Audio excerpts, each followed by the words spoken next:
Yeah, good morning, learners. Welcome to the News Nexus, our daily newspaper session. There is a simple rules. If you want to participate, so please mm, add your name on website. Just log in, scroll down, add your name and article number. Okay, and yeah, that's all. So who is the first participant? Is a Freebie. Freebie is not here. Wait, I will check who is the next.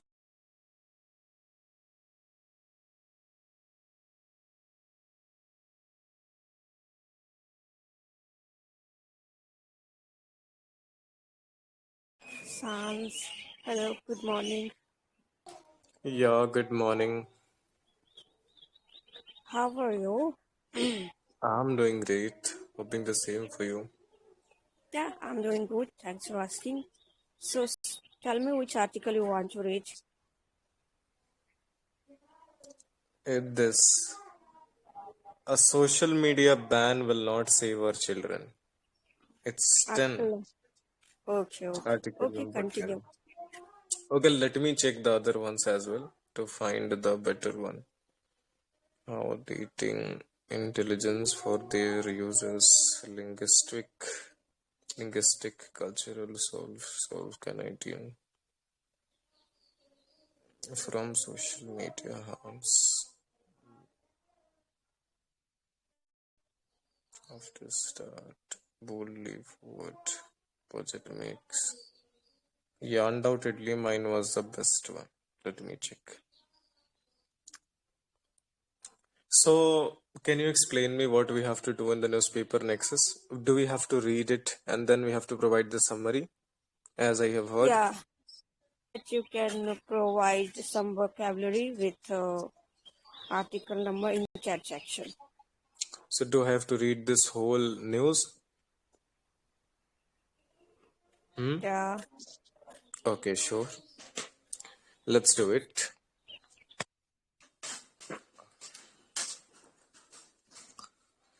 So, it's article number 10. Before that, tranquil morning, everybody. I greet you all with a bundle of kindness.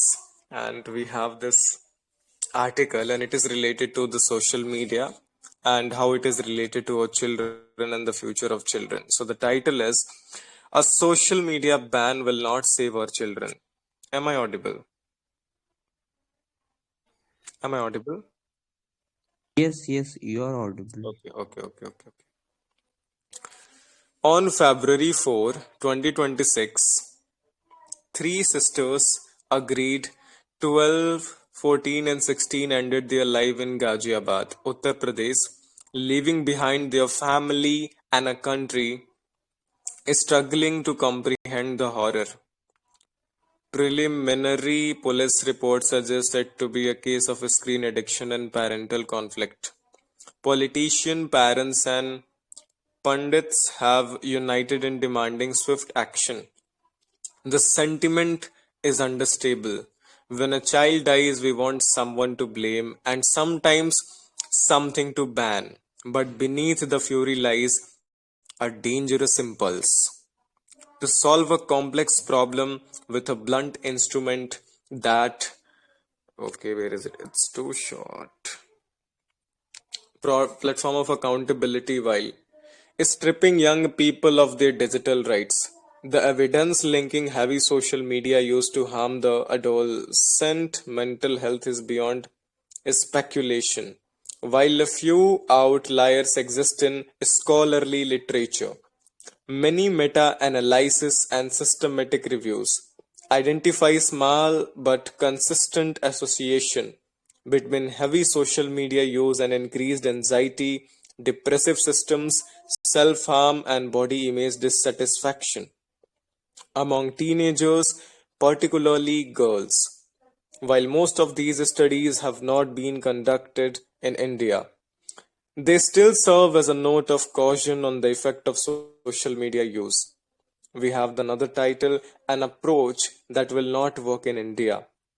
The tragedy in Ghaziabad has coincided with a crescendo of government, anxiety, and regulatory intervention across the globe.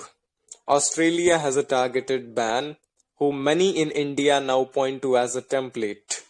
In 2024, Australia passed a law prohibiting anyone under the age of 16 from holding accounts on 10 major platforms, including Instagram, TikTok, YouTube, Snapchat, and X, which is enforced through mandatory age verification and backed by fine up to $50. The law came into force on December 10, 2025, making Australia the first country to truly pull the plug on under 16 social media accounts.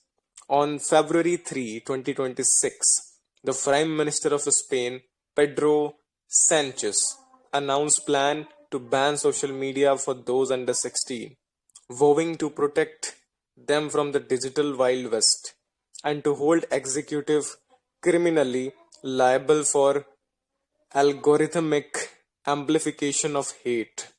These are emotionally satisfying responses.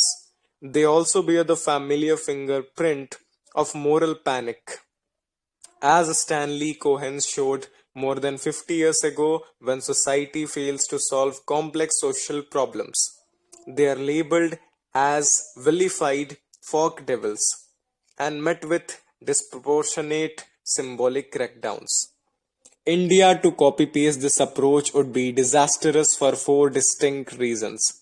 First, bans are technically porous and difficult to implement, even if outsourced to social media companies themselves. Adolescents are often more digitally literate than the legislators regulating them, as seen in jurisdictions with a strict age gating.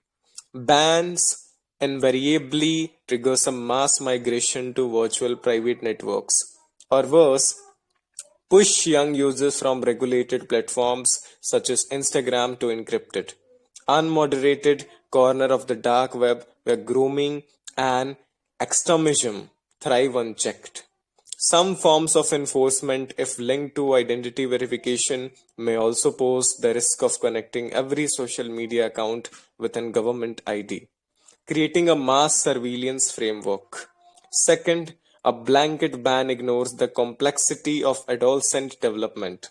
As noted by the National Society for the Prevention of Cruelty to Children and some child rights bodies, social media is also a lifeline for rural adolescents, urban slum dwellers, queer, and differently abled teens seeking peer support.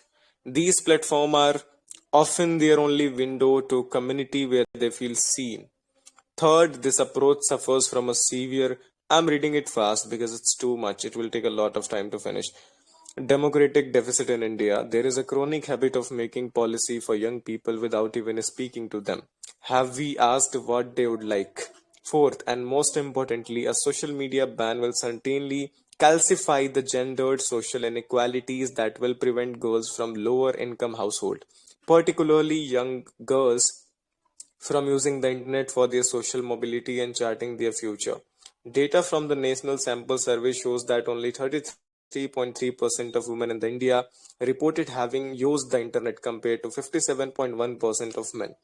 In patriarchal in the patriarchal settings where female internet access is already viewed with suspicion, a government mandate to policy age is like result in it is police age is likely to result in families just confiscating the device entirely from young girls. Okay, what can be done? First, the government must abandon its addiction to censorship. It must stop relying on the blunt instrument of ban or centralizing every government response within the notice and take down regime of IT Act 2000. Instead, it must directly confront the economic power and technical architecture of big tech. We urgently need a sophisticated menu of legislative tools that include a robust digital competition law and legally enforceable duty of care obligations toward minors with provision of momentary penalties. Crucially, these must be enforced by an independent export regulator, not by the bureaucracy of Ministry of Electronics and Information Technology that lacks expertise and is susceptible to political influence. Second, India needs serious public funding for surveys and longitudinal research on how social media actually save children well-being locally across class, gender, caste, and religion. Young people must be at the center of this policy process, from the design of the surveys to being active participants who shape its finding. We have already seen the folly of ignoring them. The Digital Personal Data Protection Act 2023, which is poorly designed consent gating, will result either in false declaration or exclusion. The last paragraph, the issue of regulation. Finally, we should ask why our moral outrage is uniquely limited to social media. Do not of these issues exist with artificial intelligence, chatbots, and its integration with social media platforms? Early research already links higher AI use in creating a cognitive debt that leads to weaker critical thinking. Relatedly, young people are using generative AI tools for emotional and mental health advice. Recent reporting and litigation have highlighted serious child safety failures in conversational AI systems, including sexualized interaction with minors and alleged link to self-harm and suicide. If the concern is about harm to children, regulation has to be consistent, and our failure to consider AI regulation must be considered. In the end, a ban might offer a comforting illusion of mind, a way for our politicians to show that they did something after the latest tragedy. But the price would be paid by the very young people whose rights and futures are ostensibly being defended. As media scholar Neil Postman, who began his career as a public school teacher, noted, I'm not a pro or anti technology. That would be stupid. For that would be like being pro or anti food. The lessons for us as an adult is to provide a healthy media ecology to our children rather than taking social media completely off the table. This is tougher than a ban, but it requires us to confront our dissonance and the doctrine of tech-driven innovation that is stemmed from regulation, where one day we demonize social media and on another worship AI. My goodness, this was too big. Okay, now coming to the summary of what I got from this. So the title is A Social Media Ban Will Not Save Our Children. So this news is talking about the recent incident that happened in the Ghaziabad. And I'll say not only in the Ghaziabad, but at multiple places this is happening, that children are using social media and they are open to a lot of things. They are open to relationships. They are talking to the people of their age group. And when they are ghosting, they are panicking. So a lot of things are happening because of social media, because you have an open platform. We have a lot of interaction. So we don't have that peculiar way of interacting offline. So the people are open to a lot of things. And that's when the parents are really, they feel really concerned and they come to the government. They say that please ban it. My child is not leaving it. So this is not what my opinion is, but in the newspaper it is mentioned. Well, the government of what was that city? I don't remember that city. Why it is so hard? One second. Let me read it. Yeah, it might be England that the government of England has banned the social media. Okay, undoubtedly at a lot of the places the social media is banned, but Indian government is not agreeing on that. They are writing a point that rather than turning off the social media, we could turn the situation. Yeah, Australia, thanks for that. Thanks for that. Australian government, they have banned. So should we ban in India as well? So the government of India denied. They said that okay, we will put Aadhaar verification or something verification so that you will be familiar that this children is minor. This child is the person who is using is minor, and we should not allow him to. And also it is mentioned that it's not the responsibility of the tool, because see, in the real life there are a lot of things that are available, but that doesn't mean we are going to use it. There is tobacco, there is cigarette. Are the kids are going to smoke that? No, right? So undoubtedly we have lot of negative things around us, but the only option is not to ban them, but rather than it's our responsibility to control our children not to do that. And yes, as a responsible Indian citizen, you have to take care of that rather than blaming the government that you're not putting a ban, or rather than blaming the tool itself. Because if you focus on the negative part only, that defines not that object, but that defines your thinking. That what is the way that you think. If your thinking is always lean toward catastrophe, so you'll always think like that. So, yeah, the government of India is clarifying that no, we are not doing that. And the reason behind this is you should control your kids not to do that. And I believe the same, that there are undoubtedly a lot of things by which we are surrounded, but it depends on us that how we are using it. We got the EL as well. Look how beautiful this community is. But if you're coming here just for the validation, if you're coming here just to do unnecessary things, are you going to improve? No. So we have got lot of tools. Some are positive, some are negative. But does that defines the result? No. The result is dependent on how you are going to use that. Whether you are going to recalibrate it, to use it to replenish your mind and move forward in the life, or whether you're going to abominate yourself. So it's totally dependent on you. And this newspaper, I'm coming to the nutshell, this news wants to convey that the learning that we can have here is it's never the tool, but it's the user.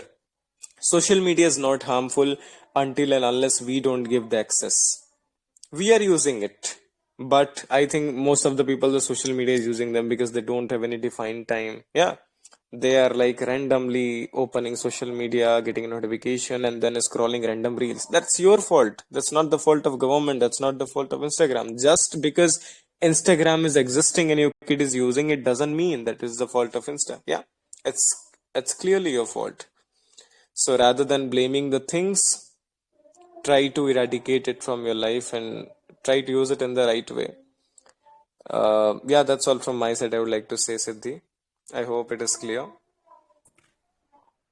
Yeah, uh, thanks, sir, for taking part.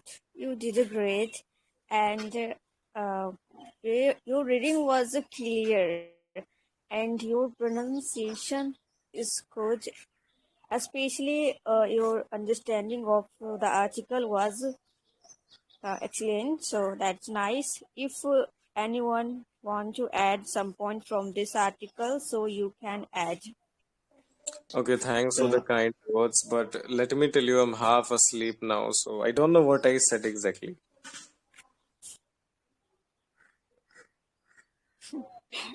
I just want to highlight. Hello, am I audible? Yes, Sir, sir. You're Okay, thank completely you. audible. Yeah, with respect to this article, as the author also wanted to highlight one more problem, that is a digital competition law. We have a regulation for the social media intermediaries and also the social media giants, but by seeing the monopoly of only tech Meta, we know that it incorporates or consisting of the Facebook, Instagram, WhatsApp. So that's that they have monopoly over the market, and they are aware and they have the proper data how to handle and what kind of content are being observed or being utilized by that particular according to their user. So they seem that the privacy is just a commodity, but it's not. According to them, it's only a commercialization of the social media platform. And up till the age of even 16, now the children are getting or hitting the puberty at the 12 and 13 also. But that does not mean that they are aware about the consequences and repercussion of their act. I agree that the total ban on certain platform is not a solution, but what we can do is a partial ban or a partial regulatory framework so that it's a kind of, for example, the YouTube had launched the YouTube Kids platform for children. So in a limited manner, so that being balancing the interest of the social media giants and also keeping into consideration the life of the children who are just utilizing or using it in a fun way, but later turned out to be like what to say, a sole reliance upon that for their whole life. Even recently, there's an example of the three innocent child lost their life by the excessive use of the social media. So who will tell them? So there might be some social media counselor, there must be some teacher who will guide them how to use it and how not to use it. That's the most important. And in India, the thing is that we know how to use it, but the digital literacy is not at all there. So keeping in view the adolescent's mental health is also very important. So yeah, I agree that total ban is not a failure. It should be a balanced approach. And second, as in this article, I like about an author that how he or she is raising the point that gender social inequalities, particularly where the female are being used are seen with a suspicion whenever she is using the kind of mobile phones, as in compared to the men, which is 57.1%, as if I'm not wrong in this article, the female users are only 33.1%. So that is also most alarming that by imposing certain ban or certain regulatory framework, even I'm not making any kind of thing that is a rural or urban thing, but yeah, it will lead to the depletion of user for the women who are seeing or using the platform as a way of gaining educational content. So that is also one of the major concern. Yeah, that's it. Thank you. Yeah, thank you, sir. Okay, so let's move the next participant. Next is a Just 2 minutes. Give just 2 minutes if you have time. yes, sir. Okay. Yeah. So as the brother has okay brought the perspective of understanding, as we know, right, the four distinct reasons would have been portrayed in this article that how really, why exactly the implementation as an approach in India would be really disaster enough. Okay, the aspect of democratic deficit would have been also brought on the table, and also as the brother has spoken, one of the prominent context of understanding how really it is going to change the model of transformation that exactly we were willing to see in through the mode of rights which were really available for the female as a gender is going to do. There are four fundamental entity what the article is really talking about. The first starting with the technical priorities and the implementation, where they are talking about how exactly the bans which is going to come into existence, it will somehow give a different route to those specific adolescent. It would the route of dark web and where exactly they will be made as an element of grooming and extreming thrive. This is something that we have to be greatly concerned with. In this age, if you are going to come with this route, they will move for the virtual private network, and that is something which is going to create the very big problem compared to this one. The article has again gone one step forward, touching the complex adolescent development, that how exactly the developmental activity really takes place when we talks about from rural to urban. Here the context has come into existence, how exactly the situation of the women's is also present, how things have not gone in the same implementation with the equality, because whole lot of the discrimination is already present. Okay, so if you're going to see the democratic aspect, which is also the very intrinsic part of this article, right? How democratic deficit has also come into existence. So in a crux, what exactly we can talk about is that this article is just trying to make us aware of the reality should be present in the middle of pendulum, not exactly in the extreme. If you are going to treat anything in the same manner, how exactly would have been treated somewhere else, things will not really will be up to the mark. So we should come with something or the approach which is not going to be extremist with the approach. It should be somehow middle of the ground, and that is where come the role of let us make them aware of what exactly good and bad stuff present in this, and how to be a good regulator in that specific way, so that we can use it as a tools of construction, not exactly destruction one. That might be one of the context that is coming from my perspective of understanding explanation. Yeah, thank you very much. Yeah, thank you. Okay, so yeah, let's move the next participant. So next is Priyansu sir. Hello. Yeah, hi, ma'am. Good morning. Good morning. So So, yeah. My editorial number is 9. Okay, sure. Continue. Okay. A very good morning to all of you. So you can see in the pinned message, editorial number 9, titled Messaging Power. The data sharing policies of the WhatsApp must be scrutinized thoroughly. The Supreme Court of India last week sharply questioned the Meta platform, LLC, and its messaging platform, WhatsApp, in an appeal rooted in updates it made in 2021 around the user data sharing with other Meta services such as Instagram and Facebook. The court underscored the power. One second. Yeah. That WhatsApp hold in India messaging ecosystem. It is practically impossible to reach everyone with a smartphone, coordinate the group, and undertake the business communication without being on WhatsApp. The app network effect has captured nearly every smartphone in the country. The precise background of the litigation that reached the court is an appeal against a 213.14 crore rupees penalty issued by the Competition Commission of India for abruptly amending its privacy policy, allowing the firm to share the data across its sister concern, Facebook and Instagram. The users were prompted at that time to accept the term or cease using the service. This ultimatum was problematic and understandably drew the pushback from civil society, government, and CCI. Nobody argued that this WhatsApp must not earn the money for a service that has been transformative for the communication in India. Owing to its patent massive scale of operation, the WhatsApp has been able to offer messaging, multimedia sharing, telephonic services that were until 2016 prohibitively priced by telecom operator for free with only an internet connection and a phone number as a prerequisite.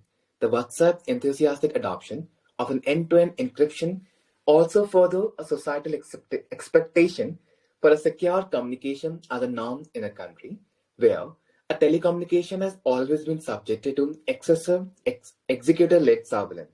What is equally true is that WhatsApp is so deeply embedded in Indian society that its transition to an advertising model where it would start making money here deserves the highest scrutiny. The competition regulator, including in India, have frowned upon ubiquitous platforms that prevent the user with an ultimatum that they can scarcely refuse. There are free alternatives to WhatsApp that work just as well. Signal, Telegram, and even at a time from Zoho are serviceable, but the lab what makes the Meta project so valuable, the guarantee that virtually everyone knows is on it. Allowing the user to opt out of data sharing is an inappropriate remedy for services at the WhatsApp scale, because the power of the default operation option at that scale leaves for far too many with no real informed choice in the manner. The court's thought on this matter are correct, but they need to be supported by digital competition law, a draft which was released in 2024 but has seen a little progress since. As India approaching a billion internet user, that law is needed to protect and foster a healthy digital marketplace. Yeah, I'm done with that. Yeah, extremely sorry. Yeah, basically this whole article revolving an issue. In the year 2021, the WhatsApp had launched its privacy policy, which makes sure or has mandated the data sharing with the other meta entities, that is WhatsApp and Instagram. Then you can see in the today's platform whether the way you posted anything, it is also automatically, if your accounts are linked, are automatically posted to Instagram and Facebook as well. Whether this article is concerning whether it would violate the user concern or whether right to privacy is being infringed or not, specifically take into consideration that they only have two options, either to accept it or either to not use that platform. In a world where all the persons whosoever are there, even in the purpose of business place or any kind of sharing or having a communication in a real-time conversation in an encrypted way, the WhatsApp has just become a part of us and a part of the user. And that there also now CCI, that is the Competition Commission of India, has fined the WhatsApp or the Meta with 213.14 crore for the alleged violation of the privacy norm. So yeah, I also agree that intrusion into privacy has to be with a minimal or has to be with a justified reason, not an arbitrary one. You cannot just force an individual to accept if he or she does not want to be, and there has to be an informed consent. Not just that you have mandatorily forcing someone to just follow that. That is against even the constitutional requirement. And there's a particular act that is the Competition Commission or the Competition Act of 2002, but itself declare under Section 4 that it's a sheer violation of abuse of dominant position, that if a certain entity or enterprise seen from prima facie that it was abusing its dominant position, and as we can see in this article, it's a monopoly of the meta in the case of Facebook, Instagram, and different things. I don't know what kind of platform are available, but there are a lot of giant social media platforms which come under the garb of that. So yeah, that should and that is violating the thing.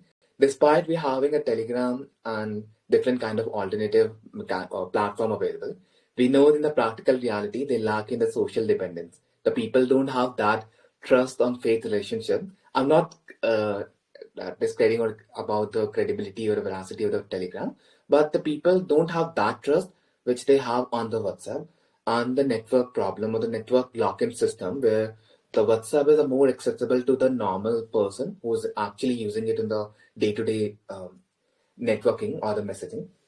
So yeah, I agree, and the Honorable Supreme Court is also concerning about the same. And yeah, the Competition Commission of India, whatsoever they impose a penalty, according to me, it's a justified, as India is reaching the 1 billion user by the year 2030 or even by earlier than 2030 itself. It has to be seen that whosoever using or having a platform, that platform should not be having an unchecked power which threaten the process or democracy and the privacy concern of an individual in the India. That should be regulated by the concerned law or the statute. And also we will able to have a proper competition law in India by the end of 2026. So yeah, that's the crux of the article. Thank you. Thank you, sir, for taking part. Uh, Everything is good. I think you have no need feedback, according to me.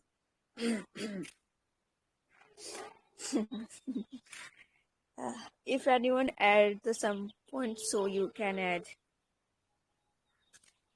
UK, sir, would you like to add some remark? No, I don't. Okay. Yeah, carry on, Siddhi. Already the article has stressed its aspect and perspective. Yeah. Yeah, okay. Hmm. So let's move to the next. Next is who is the next? Please anyone confirm because my website is not working. Are you busy here? I am, yes. Okay. Good morning, So may Freddy. good morning, Shakti, and good morning, everyone. So may I start with my article? Yeah, you can. So I would like to read article number 11. Myanmar's military scripted polls India's strategic bind. 5 years after the February 1st, 2021 Myanmar's military sought to manufacture political normalcy through elections held in three phases between last December 2025 and January 2026. Predictably, the military-aligned Union's Solidarity and Development Party (USDP) won. The outcome was barely a surprise since voting was permitted in only 265 of the country's 330 townships. With a controlled political participation, polling was largely confined to urban wards, as most rural areas remain under resistance influence. The junta claimed an overall voter turnout of around 55%, roughly 13.14 million of 24 million eligible voters. The sharp decline from the roughly 70% turnout recorded in 2015 and 2020 reflects not voter apathy but widespread rejection of a military scripted political exercise. The credibility deficit was compounded by the junta appointment Union Election Commission dissolving several opposition parties, including the National League for Democracy, the Arakan National Party, and the Sham Nationalities League of Democracy, with senior leaders jailed. Senior General Min Aung Hlaing fielded dozens of serving and retired military figures under the USDP banner, which has now claimed sweeping victories. The new parliament is slated to be formed within 2 months. Elections amidst war: India's response: since the coup, at least 7,738 people, including activists, journalists and civilians, have been killed, while over 30,000 have been arrested. Of these, 22,767 remain in detention, including NLD leader Daw Aung San Suu Kyi and former President U Win Mint, and 11,497 have been sentenced, often on politically motivated charges. More than 113,000 houses and structures have been destroyed, particularly in Sangin and Magwe. The regime's brutality has fueled the growth of resistance groups, notably by People's Defense Forces, which now operate alongside long-established ethnic armed organizations and control large swaths of territory, including 91 towns. Despite the elections, these groups exert significant influence, constraining the USDP and suggesting that the conflict is likely to intensify for India. Myanmar is both a strategic neighbor and a gateway to Southeast Asia, crucial for its Act East policy. The elections therefore continue to pose a long-standing dilemma for New Delhi's security and connectivity interests. Without legitimizing a deeply contested political mechanism, in repeated statements in December 2025 and January 2026, External Affairs Minister spokesperson Randhir Jaiswal has reiterated that India supports Myanmar's democratic transitions and that any electoral processes must be free, fair and inclusive. With the participation of all political stakeholders, this carefully calibrated language reflects India's attempts to uphold democratic principles while avoiding a complete diplomatic rupture with NAPTIV. During the same period, New Delhi also clarified that any Indians who had visited Myanmar during the election process had done so in their personal capacity, signaling a distance and absence from the political exercise. High-level engagement has continued alongside this calibrated rhetoric. On the sidelines of the Shanghai Cooperation Organization (SCO) meeting in August 2025, Prime Minister Narendra Modi met Senior General Min Aung Hlaing to review bilateral ties and explore avenues for cooperation, while reiterating India's readiness to support Myanmar's development needs.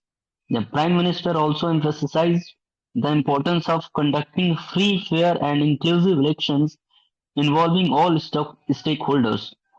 The message was clear: engagement would continue, but without explicit political endorsement. Amidst this, India has continued to play its humanitarian role by sending relief teams, humanitarian and medical assistance, and the establishment of temporary field hospital under Operation Brahma during the March 2025 earthquake, which allowed New Delhi to remain engaged while avoiding legitimization of the regime. Implications for India: Myanmar shares a 1,643-kilometer border with four of India's northeastern states, making instability across the frontier inseparable from India's internal security. Violence and state collapse have already triggered refugee inflows into the nation. India currently hosts 90,100 displaced, Myanmar nationals in Mizoram and Manipur. The absence of a coherent national refugee policy places disproportionate burdens on state governments, thus exposing faultiness in this respect. Continued post-election instability is likely to sustain such movements. India's backed projects, including the Kaladan multi-modal transit transport projects and the Myanmar-Thailand trilateral highway, have faced repeated delays due to insecurity in conflict-affected regions. The junta's claim of post-election normalizations will be difficult to translate into improved implementations conditions, forcing New Delhi to reassess timelines, risk exposure, and engagement strategies. Moreover, transitional security threats, for instance, the proliferations of narcotics and human trafficking networks have accelerated amid weakened border controls and fragmented authority. Of particular concern is the rapid expansions of cyber scam centers and cyber slavery networks operating in border conflict zones in Myanmar, from where 2,165 Indians have been rescued since 2022, but more still remains within the stackless. These developments present emerging non-traditional security challenges, underscoring the need for coordinated and clear domestic and regional policy responses.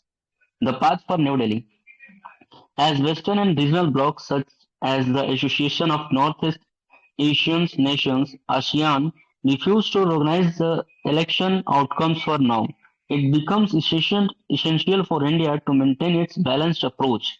New Delhi is likely to sustain limited engagement with the regime in power to protect core interests, while simultaneously maintaining contacts with local actors, which it has already been doing in recent times. Myanmar's elections have therefore not marked a turning point for India, they underline a hard truth. Managing relations with a fractured neighbor will require balancing principles with pragmatism at a time when neither offers an easy exit. This article, written by Harsh Deepan, is a Vice President Observer Research Foundation, New Delhi, and a deep analysis of Mrs. Separna Banerjee, Associate Fellow, Neighborhood Studies Observer Research Foundation. So I have completed my reading part and I'm going to summarize this. So in December 2025 and January 2026, in a Myanmar conduct elections in their country after 2021 army's coups. And the headline of this article: Myanmar's military scripted force India's strategic bind. So the election was held there. The army supported group, the army supported party won the elections because we all know that party will be win. After the 5 years, like in 2021, the military coup was captured and the whole country and control over there, and they make house arrest of their prime minister and the president.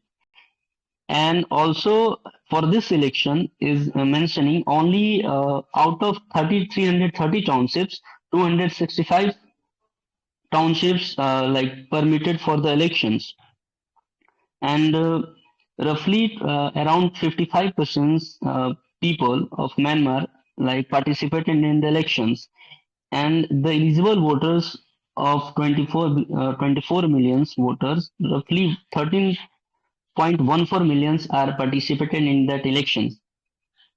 And there are several parties are participated in that, including the National League for Democracy, the Arakan National Party, the Shan Nationalities League of Democracy. These are the parties who got participated, but the senior leaders of that party are in jail.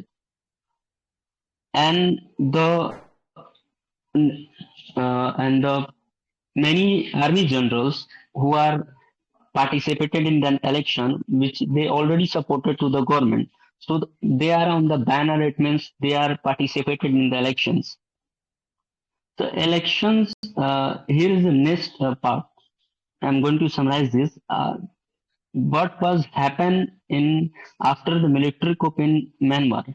At least 7,738 people, including journalists, normal people, civilians, activists, have been killed, and 30,000 arrested, and 22,767 remain in detention that they are already in jail.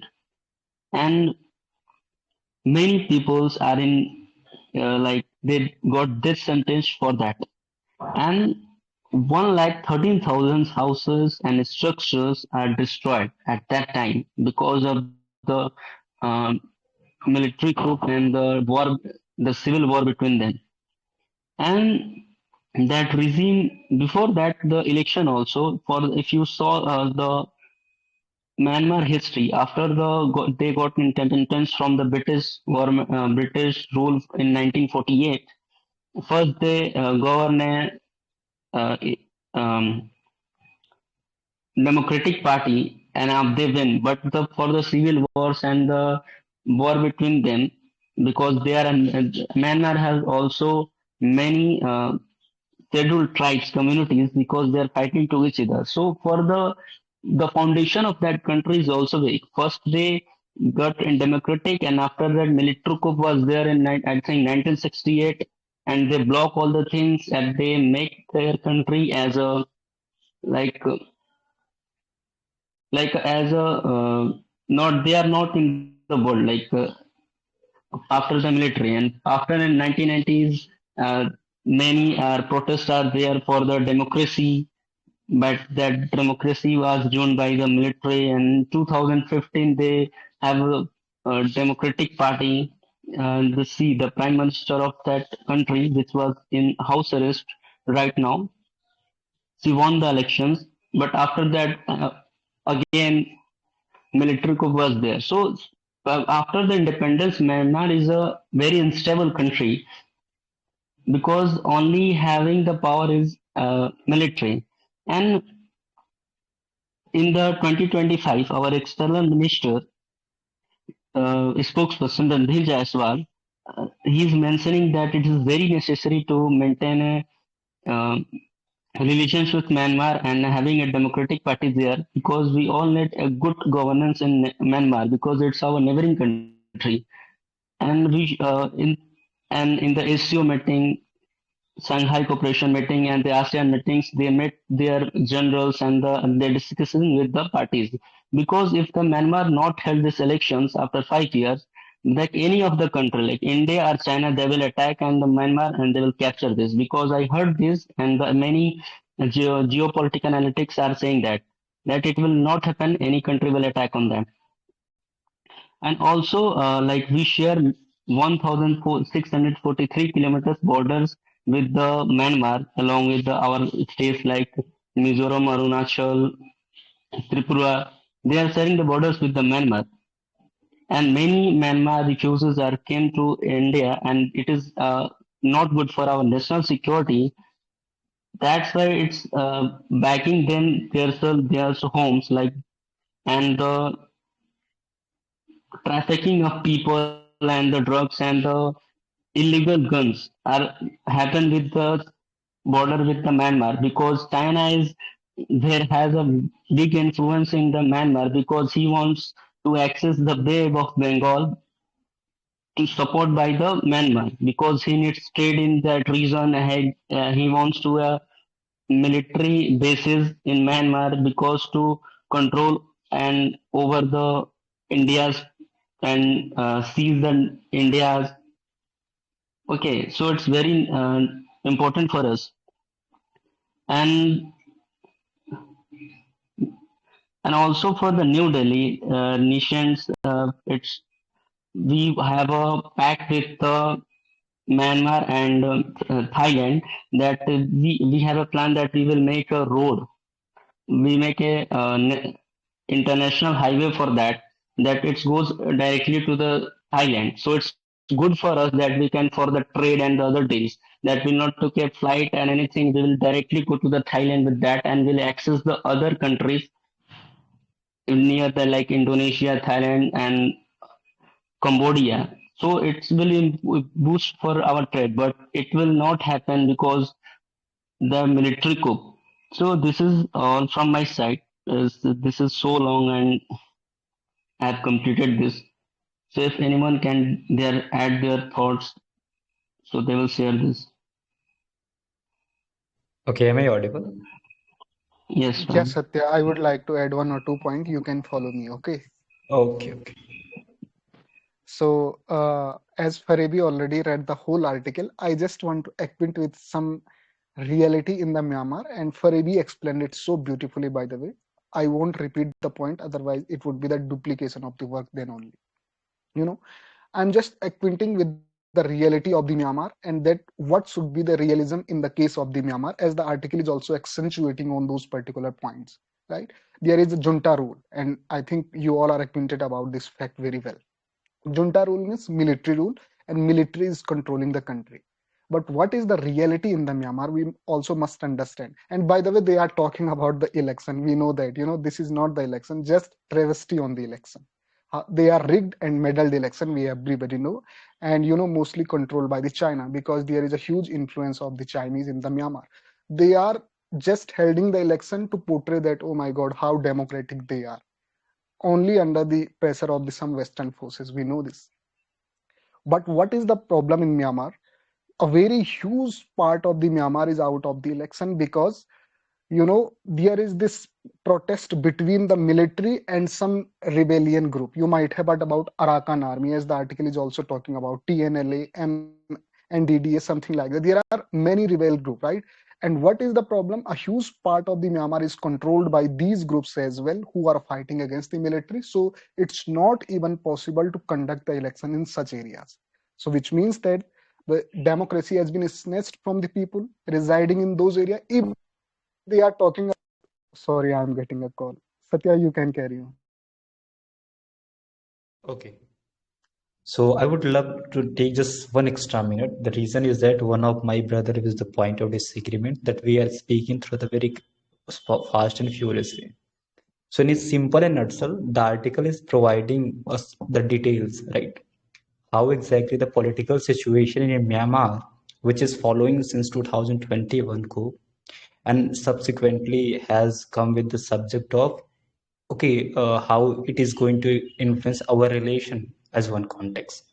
So that different subcategorization that exactly we can do with this article part. Let me start from the how exactly the military has scripted the election, right? So if you are going to see the 5 year after the February 2021, when exactly election has taken place, Myanmar's okay, military has held election 2025, early 2026 and late 2025, and this was totally manufactured election that exactly has taken place. If you're going to see the data and the fact how the things has taken place, the military has aligned with the Union Solidarity and Development Party, which was sitting on the power, okay, which has predictably won the election. But the voting was restricted to the only 265 to 330 township. It means mostly in the urban towns. And if you are going to see the voter turnout or the population who were really capable in for voting and what percentage has gone for the voting, that's exactly stand for the voting turnout, that was just 55%. And that is exactly the sharp decline compared to the previous election that we were having with. So in a crux, we can say this was a scripted election, not exactly the real election, which should be with the mode of democratic approach. Now we are moving with the what exactly the credibility deficit has come into existence, and how exactly the very brutality of the regime has somehow decreased the very morals of the people in the subject of acceptance in the democracy. So if you are going to see junta, okay, appointed Union Election Commission, which was dissolved, okay, and that's something which has somehow brought the demoralization when it's about accepting the very supremacy of the constitutional morality, which is the very part of running a countries in a very democratic manner. Now we are touching how exactly it is going to be really problematic for the motherland Bharat, how it exactly India's strategic dilemma will be in the perspective. So if you are going to see, we are moving hand in hand when it's come about doing the cooperation with the country called Myanmar. If you are going to talk about, Myanmar is very crucial from the point of view of Act East policy, right? Previously, okay, we know we were following the Look East policy, but 2000, later 2014, when the current ruling dispensation has come into existence, we have gone one step forward from the Look at policy to Act East policy. And this is where we have to be greatly concerned with that Myanmar is not only a country, it is a gateway to the Southeast Asia. If you are going to see the route or the highway through which we are getting the connectivity to the Southeast Asian country, Myanmar spent a very pivotal role, very important role in that. And as we know, India share a very big patch of boundary or border, nearly 1,600 something like kilometer that are. So this is one of the concern. What is the another element which is really required to be taken in the ground of this section, that is how exactly it is going to be problematic for the internal security of motherland. If you are going to see the violence that exactly we have seen in the state and how exactly the state has gone for the collapse, has somehow triggered the significant refugees. Those who have entered in the motherland Bharat, nearly the number would have been 90,000. And coming in the region of Mizoram and Manipur. Now in the future, they are somehow going to be problematic enough in order to influence the very election, everything like that. So in a crux, what we can say, when something wrong is happening in your neighbor, that will have a very negative, might be negative repercussion, depending upon what mode of transformation is taking there. So as a country who is following the very mode of democracy, we have come with our open remark that we want a free and fair election, inclusive democratic transition with the careful deliberate language. And that is something which would have been the very stand of this civilization, this democracy. So that is something what exactly I'm getting the very crux part of the article. So I wish I was slow in the face of speaking or explanation. Okay. Okay, thank you, Satya and Farevi. So I just want to complete my point too. Sorry, I got the call at back then. What I was trying to say, this is my personal opinion. I will not take too much time now. You know, and I'm completely agree with you and with Farevi as well. So what could be India's approach? Ultimately, the article is talking about, and this is the reality in the Myanmar now, right? We cannot expect that democracy is coming back and returning back in the Myanmar. What we have done in the case of Afghanistan, there was a time when we didn't used to recognize the Afghanistan government. Today, we also do not recognize them directly, but overtly we have given the support to the Taliban as well, because this is the reality of day and age, and this is how geopolitics works. We must understand also this seems to be travesty on the election and justice in the Myanmar. We cannot left them high and dry, right? Rather than weeding out them from this scenario, we need to iron out the things, because this is the reality, right? Incontrovertible reality, I would say, rather, because it seems to be a distant dream to bring the democracy back in the Myanmar. This is what I feel. So if we think that, okay, no, there is no democracy, no human right, nothing, so we don't care about the Myanmar. No, it means that you are skipping the bear but falling into the lions, right? They will fall under the prey of the China then only. There would be no other way around, right? So what I feel that rather than skipping from the reality, we need to work on the strategic realism. This is what the global politics all about. For Americans, they are called the oldest democracy. But what kind of democracy? Democracy is limited within their own country for them, right? For outside of their country, there is no democracy, right? This is the reality, and we must accept and adore this reality now. As the Satya and Faribi was also talking about why Myanmar is very much pivotal and important for us. There are several reasons, whether it is Act East policy, drugs, this and that, and so on and so forth, right? And most importantly, Myanmar is also the part of the ASEAN's country. So this is the reality. Somehow we can pressurize them, but ostracizing them from our own scenario, I think this is not going to work. And this is the reality. And in global politics, your self-interest is paramount. So that's why rather than weeding them out, we need to work on strategic realism. This is the reality of this day and age. And I also agree with both of you gentlemen. Yeah, thank you. Thank you, sir. And thanks, Frevi. Your reading was a good and amazing progress. Keep practice like this.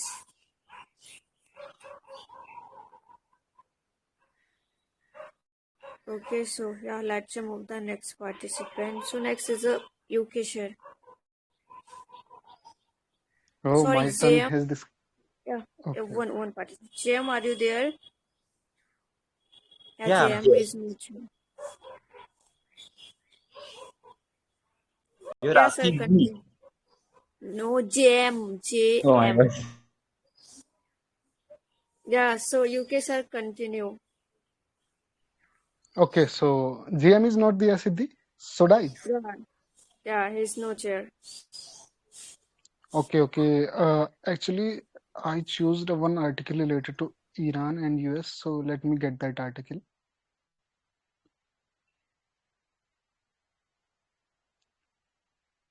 Oh, okay, this is the article number 4, which I am going to read because this is quite in news these days. So Iran defies. So could you please confirm once, Siddhi, am I completely audible or not? Sir, you audible. Okay, so I am going to read it. Iran defies US threats, says it has right to enrich uranium. So I am going to read it straight now.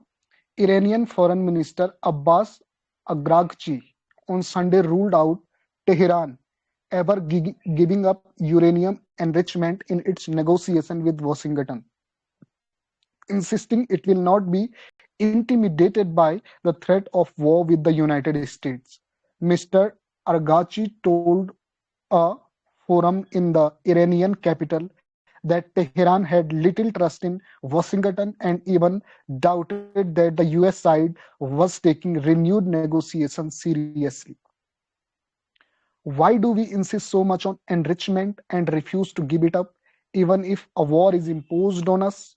Because no one has the right to dictate our behavior. Mr. Agdajci said, their military deployment in the region does not scare us, he said, referring to the arrival of an aircraft carrier, the USS Abraham Lincoln in the Arabian Sea. Okay, this is the name of the aircraft, Abraham Lincoln. The United States and Iran reopened negotiation on Friday in the United States and Iran reopened negotiation on Friday on Oman for the first time since Israel's 12-day war with the Islamic Republic in June of last year. Iran is seeking to have US economic sanctions on the country lifted in exchange for what Mr. Agagchi said that the forum could be a series of confidence building measures concerning the nuclear program. Western countries and Israel, thought to be West Asia's only country with nuclear weapon, say Iran is seeking to acquire a nuclear bomb, which is the Islamic Republic, which the Islamic Republic denies. Question commitment. They fear our atomic bomb, while we are not looking for one. Our atomic bomb is the power to say no to the great powers, Mr. Argakchi said. Mr. Argakchi's commitment came after US negotiation Steve Witkoff and Jared Kushner visited the aircraft carrier on Saturday, signaling the persistent threat of US military action against Iran. Mr. Agakchi called into question the United States' commitment to negotiation. The continuation of certain sanctions and military actions raised doubt about the seriousness and readiness of other side to conduct genuine negotiations, he said. So this is all about the article. So if anybody want to go before me in order to summarize one, so they are most welcome, else I'll try to explain it in my own word. Swayam, would you like to go? Sorry, I was not able to hear you properly when your reading part was going on because I'm busy somewhere else. Please carry on. I would love to catch you later to that hour. Okay. So I'll try to accentuate on some important point of this article. But before explaining the article, I just want to give a little background. Otherwise, it would not be fair with the article.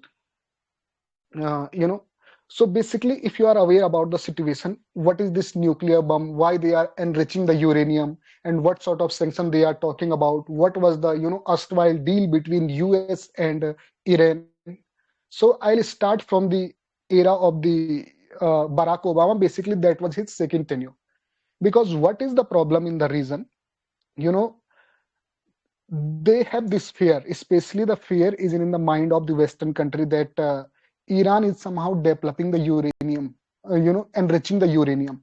because if you want to make a nuclear bomb, so scientifically you have to enrich the uranium, and once you enrich the uranium to a certain level, so you can develop the nuclear bomb. And once Iran developed the nuclear bomb, so this is going to direct threat to the country like Israel and USA in the region, right? So that's why they have this fear always that there must not be any nuclear bomb to the Iran. So back in the time of the Barack Obama, there was a treaty between US and Iran. And what was that treaty? That you will not make the uranium, enrich the uranium, right? You will allow the atomic agency to come in your country and to observe whether your nuclear program is going well or going against in accordance with the guideline of the globe. And what is the guideline? You can use the uranium for power, for your power capabilities, not for developing the nuclear bomb. In the return of that, US will lift all sanctions which were being put on the Iran back then as well. But what had happened, this was a quite successful deal, or you can say treaty, which was signed between the two countries, US and Iran, back then in the time of the Barack Obama, right? But what had happened later on when the Donald Trump came in power, right? He pulled USA again back from the treaty and saying that it was preposterous and ridiculous by the erstwhile administration of the US, or so to say, by the Obama's administration. And again, putting the huge sanction on the Iran. Again, what he did in 2018-19, I guess. I may be wrong with the data of the date and all this sort of thing. But this is the reality. And since then, they are again under the serious sanction of the USA, right? But what Iran again started doing, they start developing the nuclear bomb. And you might have heard recently that, right? When the war was going between the Iran and Israel, US bomber went in the Iran's territory and somehow destroying the nuclear facilities. This news was quite in news back then in that time. Now, there are some aircraft carrier reaching in the region because there is no direct land in the region for US to attack the Iran, because Saudi and some other Middle Eastern country will deny to do so for the US to attack the Iran from their own territory. So that's why some aircraft carrier reached in the region, and there is the possibility and the fear that they could attack the Iran at any time soon, as they are giving the warning to their own citizen, anyhow leave the Iran. But at the same time, some sort of covert negotiation are going in one another country. I think that is other or article is also mentioning about that particular country, right? This is the reality and this is the threat. What the foreign minister is saying, they have this capability to develop the nuclear bomb, although they are not willing to do so. Iran always denies that they are developing the nuclear bomb. But reality is, I think, something else. But they are a sovereign country, right? No one can dictate them, as the foreign minister is saying, right? And they cannot intimidate us and they cannot threat us of war. What he is trying to say here, or he is willing to say here, don't treat Iran as Venezuela, right? You will have to pay little more and deep and profound if you dare to do so in the Iran. So this is the signaling and messaging that he has been giving, but it is remained to seen that what could happen in next coming days, because there is literally a this serious possibility that Iran could be attacked by the USA, as they are giving the warning to their citizen in the region and in the area as well, right? But apart from having said this all, I don't think so if America attacked Iran is going to be salubrious and fruitful for the whole region, even in the prospect of India too. We know that our interests are also at stake in the Iran. So let's see what happens next. But this is the messaging that he has been giving for last couple of week, or in this particular article, the messaging has been given by the Iranian foreign minister. Yeah, thank you. Thank you, sir, for taking part. If anyone wants to add some points, so you can add. Okay, am I audible? Yes, sir, you're audible.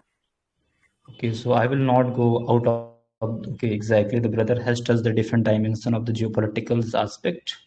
So I will be touching the very how exactly the journey of the article has covered. This focusing on the very remark of the foreign minister of Iran, Abbas Araghchi, right, regarding the Iran's nuclear program.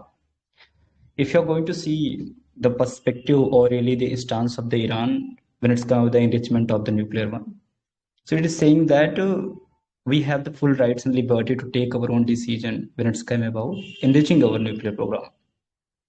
And it has also insisted that how this even the US threat is coming on the table in the form of war, I will be doing that. That's the part of my rights and liberty. The statement and the opinion of the if you're going to see what they're having the perspective against the America as a country, USA as a country. They said that Tehran is not having that much trust in the Washington now, because we have seen the history as a past. Whenever they try to have a trust, they have always seen negative repercussions from that side. And even if you're going to see, we are watching that military posting is increasing in a very fast and furious way when it's come about the region of the Middle East.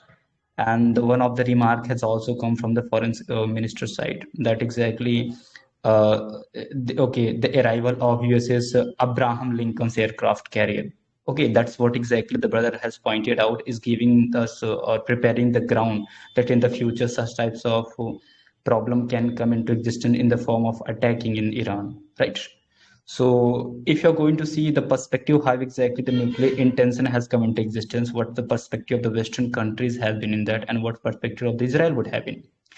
This is not exactly the fight which is taking place just in context of having a nuclear weapon. This is also changing the very the politics of the region which is taking place, because we know one of the strongest nation which is present in the Middle East is Israel, right? So and Israel is quite sure if Iran is going to be successful in the domain of enriching the nuclear weapon or nuclear one, that is going to be really problematic in the future of mine, and that will be also guiding the very direction how exactly the hegemony of the Iran is going to come into existence with the agreement and checks and control of that specific region which is in the subject of existence.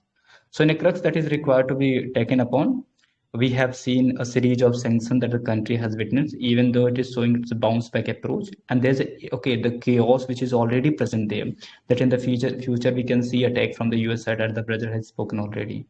So that's something which is really required to be concerned with. That this somehow shows the very hypocrisy of the country called America too. If they can enrich, they can come up with the uranium nuclear weapon. Why no someone else not should be in the fault of that, right? So that is really required to be discussed upon from the agreement side of the population or the country who are present in the world to come in the side of Iran and supporting them as a country. Okay, thank you very much.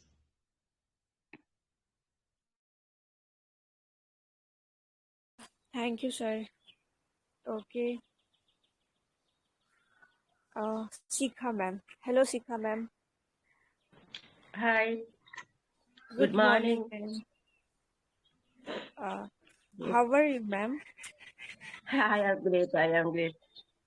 Yeah, good. Okay, ma'am. So, which article you want to read? I want to read article number 2. 2. Okay, ma'am. Continue. Thank you, everybody. Good morning. Have a good day. Now I am starting article number 3. India and Malaysia are connected by the shared affection for Tamil. Modi praised trust of India.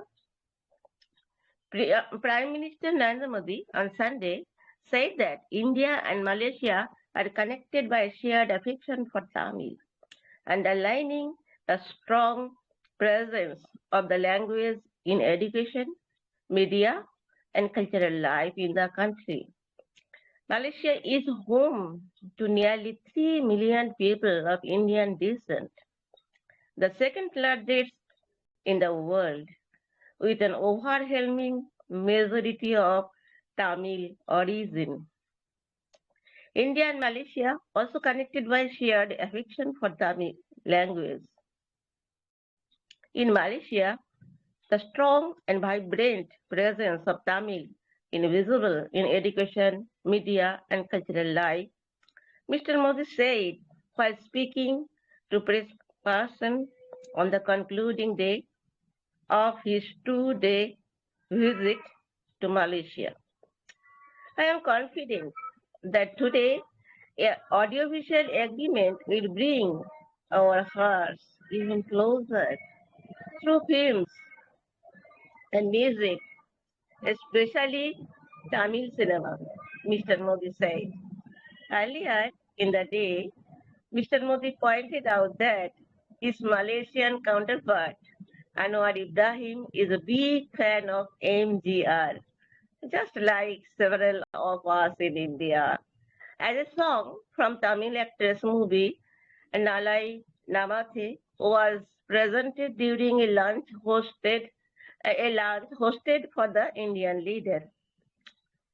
Maruthur Gopalan Ramachandran, popularly known as MGR, was a popular Indian actor, director, producer who founded Tamil Nadu's All India Anna Davida Munatra Kajigaram, that is party, AIADDMK party, and went to become the chief minister. Nalai Namathe is one of his several blocksters released in 1975. At the lunch hosted by my friend Mr. Anwar Ibrahim, one of the songs sung was Nalai Namathe from a movie starring the great MGR. Mr. Modi posted on X. He added that PM Anwar Ibrahim, like several of us in India, is a big fan of MGR. Addressing a community program on Saturday, Mr. Modi also said that Indian diaspora continues to serve as a strong breeze between India and Malaysia.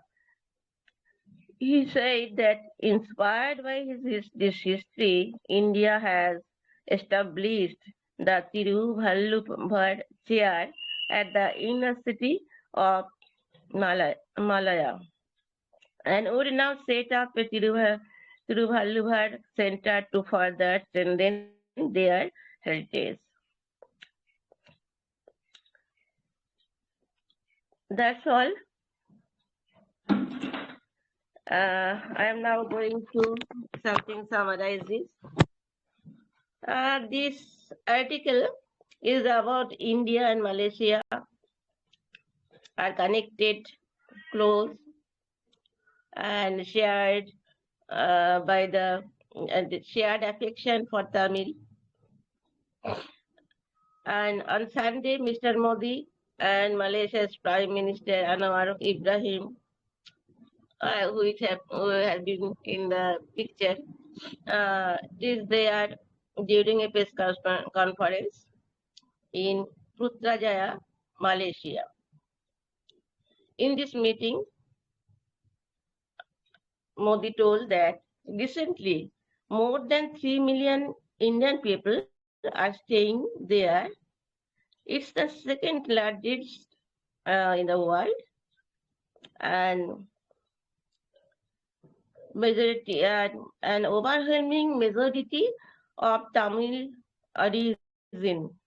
In Malaysia, the strong and vibrant presence of Tamil is visible in education, media, and cultural life. Mr. Modi expressed his confidence the audiovisual agreement will bring India-Malaysia bonding even closer through films, music, especially Tamil cinema. And earlier, he also told that earlier it is 1975, that is MGM all we know as MGM, as Indian, and also Ibrahim, also a big fan of MGR. MGR's full name is Madhur Gopalan Ramachandran. He was a popular Indian actor and director, producer, and he has do all India Dabida Munatrak Kajagram, Kajagam, and AIA DMK party, and also became the chief minister also. And when lunchtime, that is a song from Nalai Namathe cinema movie, also playing in the background. It's a good scene for Modi also. He, and in this way, Modi want to say that is this video also, this audio visual agreement between India and Malaysia will come close. Not only that, also the history. It is India will also the good bonding and further strengthening their relationship, and that is the culture, movie, and also education, even language. For this reason, India felt, that is Mr. Modi felt very happy. We can feel that. And so it's a great way for further extending relationship with different countries. And this is now India. So we feel proud for India also. Thank you. Thank you, Sika ma'am, for taking part. Ma'am, you day by day improving a lot. That's nice, and keep practicing this. Yes, yes. Your words are And too much inspiring for me. And your inspiration, everyday hosting inspiration, it is a great for me. And I also get energy to practice more. But it is also interesting for me. This is first time, morning time, we come to BC and meet my old friends and also take part in the reading session and summarization session and also vocabulary session. That's a good idea for. And thanks to our yeah, ma'am. all this. Okay, ma'am. Yeah. So, anyone at the some point from this article?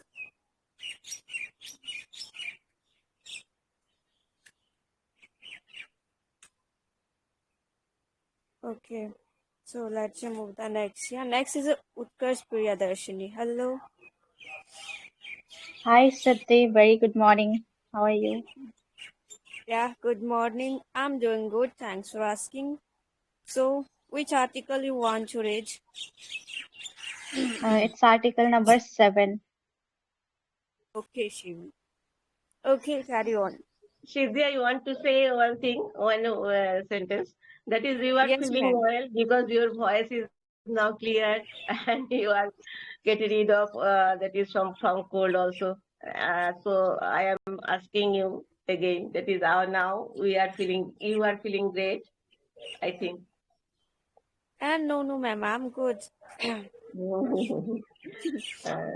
you, thank you. Yeah, thank you, ma'am. Okay, so should I start, Siddhi?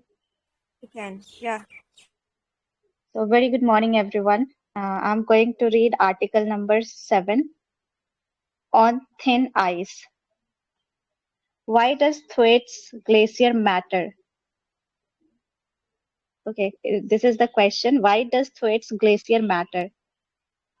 And answer is Thwaites Glacier is a large glacier in West Antarctica, about the size of a large country.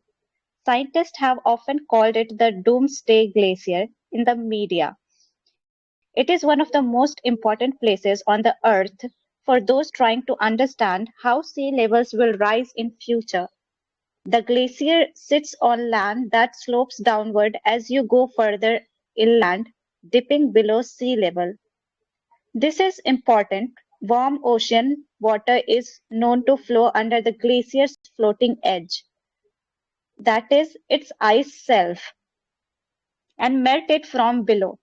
As a result, the ice shelf acts like a brace, like a door stop that slows the glacier's flow into the ocean. As the ice shelf becomes thinner or breaks in places, the glacier speeds up and loses more ice. Scientist studies have revealed that the glacier is already changing. It has been becoming thinner, retreating, and contributing to sea level rise. If Thwaites were to collapse completely over a long period, it could cause global sea levels to rise by around half a meter. Thwaites is also holding back ice nearby in the West Antarctic ice sheet.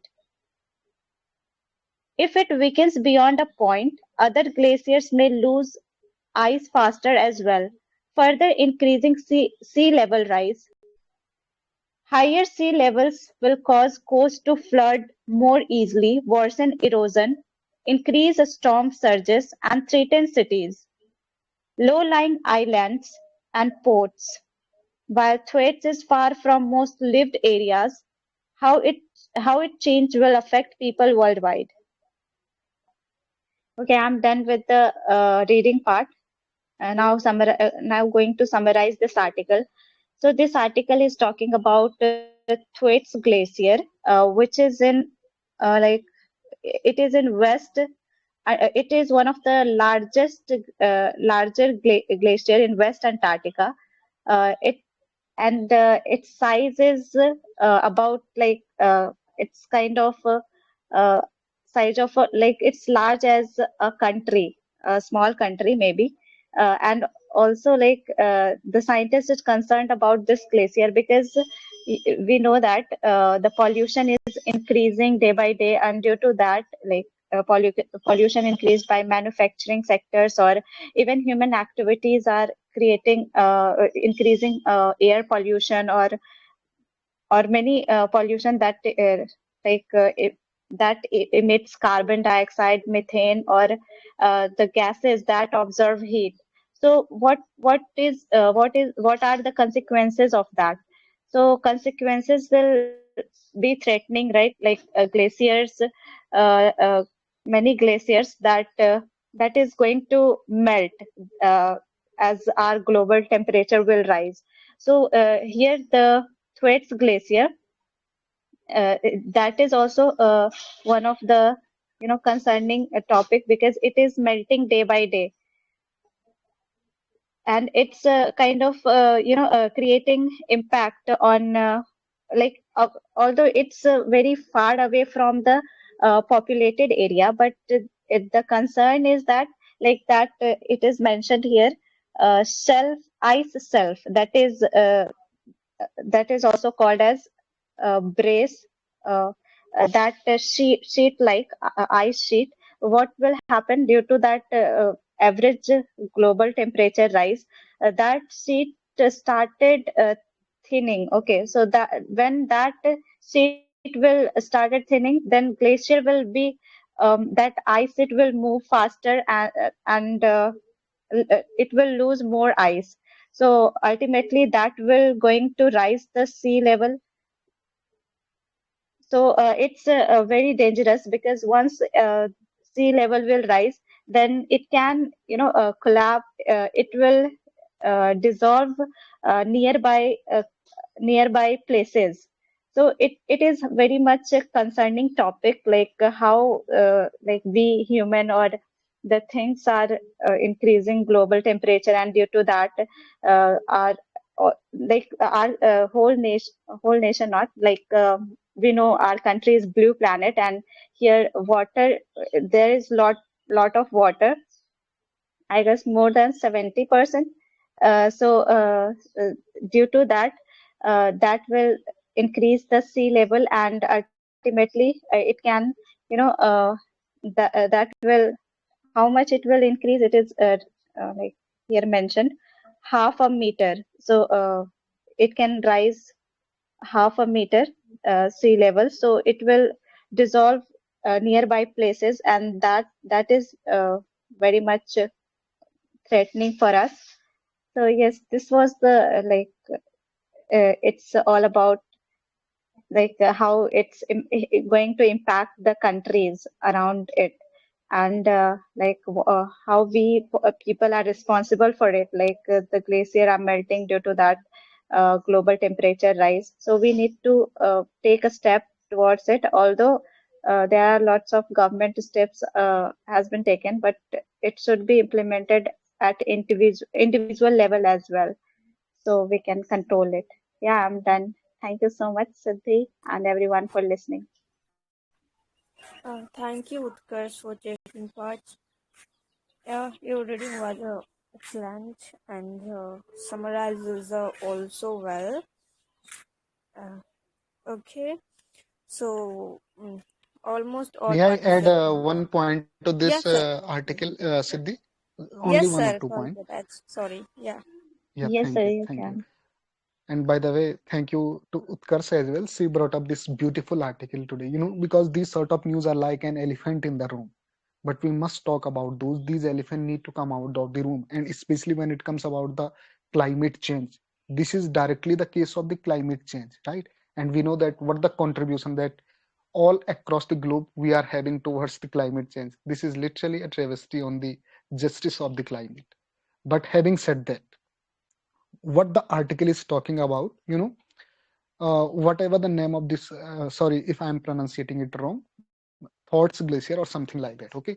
So what's the problem with this glacier? And this is the backbone of the glacier, or there would be no exaggeration if I called it umbrella glacier of the Antarctica. Umbrella glacier means it is also the backbone of the other ones, as the article is accentuating on a particular point too. But what is the problem with this very glacier? We must understand, right? So this glacier is in downward slope, as the second para of article is talking about. Downward slope means one slope of the glacier is going deep under the sea, right? And what is happening as a repercussion or as a non-salubrious aspect of the glacier, or so to say, what is happening detrimental to it, then the underneath of the glacier is hit by the sea waves again and again, and that's what making it as thin glacier. And you might have heard about one idiom, on a thin ice, which means that you are on a very difficult situation. I think that phrase come from this very aspect of the sea as well, if I can observe it well, right? So this is the problem. And there is a ice just before the glacier which always protect glacier to further hit by the sea waves. The more it will be hit by the sea waves, the more it would be the probability to get it thinner. And if the glacier is getting thinner, and in the case of this doomsday glacier, right? Doomsday means like that if this glacier melt, definitely that going to be the doomsday for the globe. Why I'm saying this? And as the article is also talking about one very concerning point, if the glacier is start melting with this rapid pace, then in some years there could be the possibility that it could raise up the sea level up to the 0.5 half an a meter, something like that, right? I was reading a one particular report way long back that if the sea level rise to 1 meter, it could lead to whole Maldives drawn in the sea. And you must have heard the name of a one particular country, Tuvalu, that is going to be the first one drowning under the sea. And it's not only about the country like Maldives and Tuvalu and some other, right? This is also very concerning thing for the country like us as well, because our littoral state like Tamil Nadu, Kerala, Mumbai, I mean Maharashtra and some other could also fall under the prey of this then, if the sea level, keep rising with this steady pace, right? And having all these point in mind, we must also understand in recent year, you also observed one particular phenomena, that is tropical cyclone. Their intensity and frequency is keep raising day by day. Why? This may not be the direct effect of the climate change, but definitely indirect effect of the climate change. So there are many aftermath of climate change and raising the sea level and these sort of things. And but what is the very unfortunate thing today, the globe is trying to militarize these sort of things as well, whether it is Antarctica or Arctica, right? They need to prevent. You must have heard about the Iceland. Why America is trying to capture the Iceland, right? Because they want to military food there as well. They want to stronghold there as well. And Russian are also doing same in Arctic region. So this is very unfortunate reality. Nobody cares about the climate today, and this will happen as a repercussion then. And the article is very much talking about and beautifully Utkarsh mentioned as well. Thank you. Thank you, sir, and thank you, Utkarsh. So, me as a last participant, so I will read my article. My article is 21. Budget makes good moves on the textile economic. On February 1, Finance Minister Nirmala Sitharaman presented the Union budget ref, ref, sorry, reframing the textile sector as a strategic event of growth, jobs, and exports. The announcement signaled a notable shift in policy thinking, away from fragmented handouts and towards a value chain approach for one of India's oldest industries. Yet a question remains: will India simply expand its textile output, or will it capture the producer and breed value embedded in textile and fashion? The budget lays out a set of industry, incentives amid it gathering the sector. At its core are the National Power Scheme, the Textile Expansion and Employment Scheme, a consolidated national handloom and handicraft program, taxation initiative, and an upgrade a small 2.0 for a skill development. Taken together, this signal and intent to build sustainable raw material supply, modernize production clusters, support traditional craft, and enhance competitiveness. Equally significant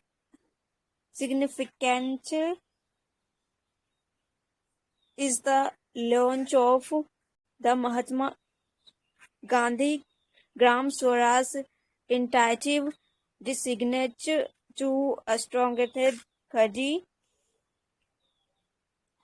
handloom, and handicraft sectors through improved market access, breeding, and training. This reflects and recognition that India textile strongest also lie in invest invest culture and crafts ecosystem.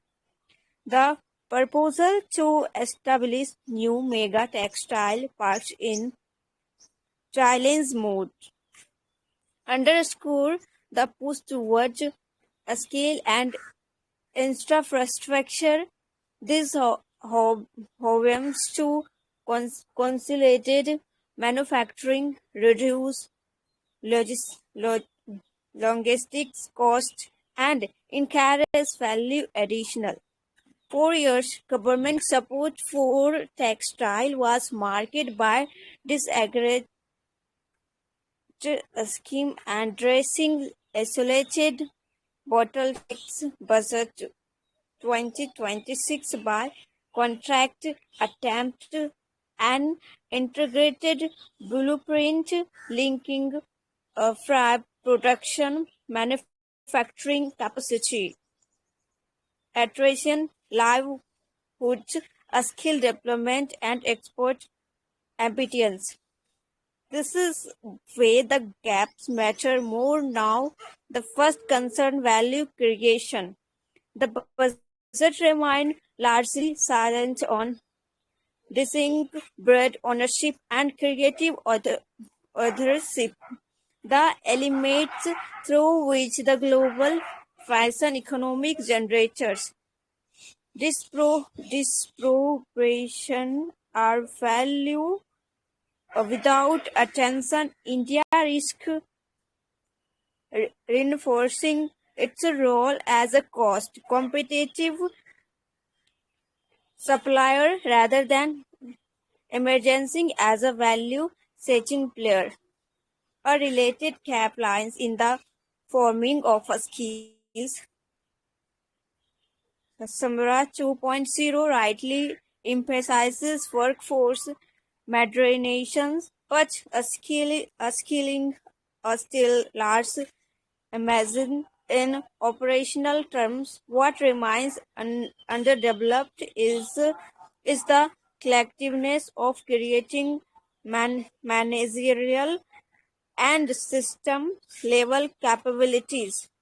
The avail- the availability to translate craft and production into contemporary market sustainable business models and long-term design leadership.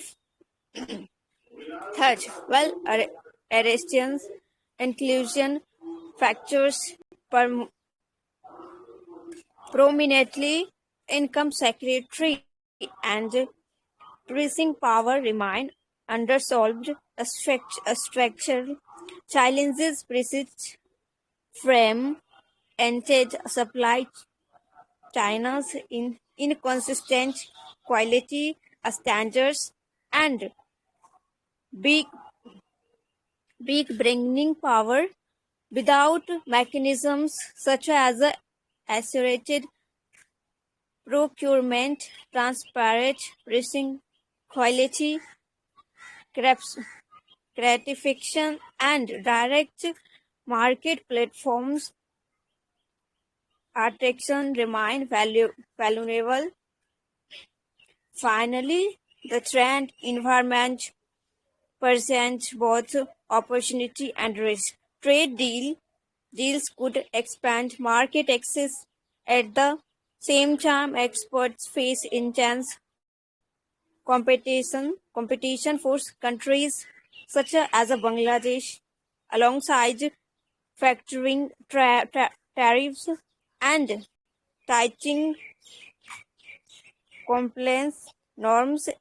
Infrastructure and scale are necessary foundation, but long-term resilience will depend equally on both building standards, complaints, and led definitions.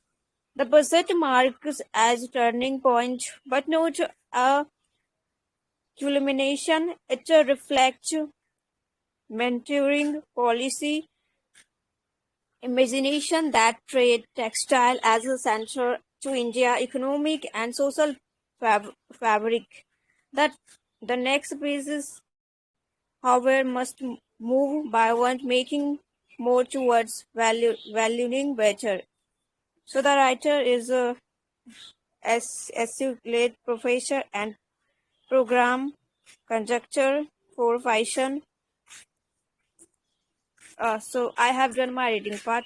I can try to summarize in this article. So this article is talk about Union Budget 2026 has taken positive and strategic steps to strengthen Indian textile sector. Then earlier government support for textile was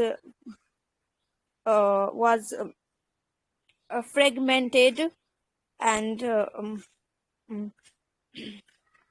but now the budget focus on integrated chain, uh, val-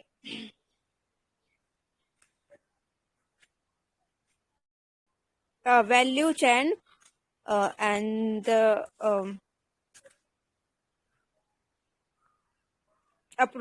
value chain approach, from raw material to manufacturing a skill, artisans and experts. So is Buzzard is a turning point, not the final solution. Long term success depends on brand building, quality, standards. So, dressing lead innovation and better market access. India must move from making more to valuing better. So, and there is a uh, um, like textile expansion and employment scheme and uh, national handloom and handicraft program and Samraj 2.0 for a skill development and mega textile parks to improve a skill infrastructure and reduce legislative cost. And Mahatma Gandhi Gram Swaraj initiative to support Khadi, Handloom and handicrafts. And yeah, that's all from my side. If anyone add some point, so you can add.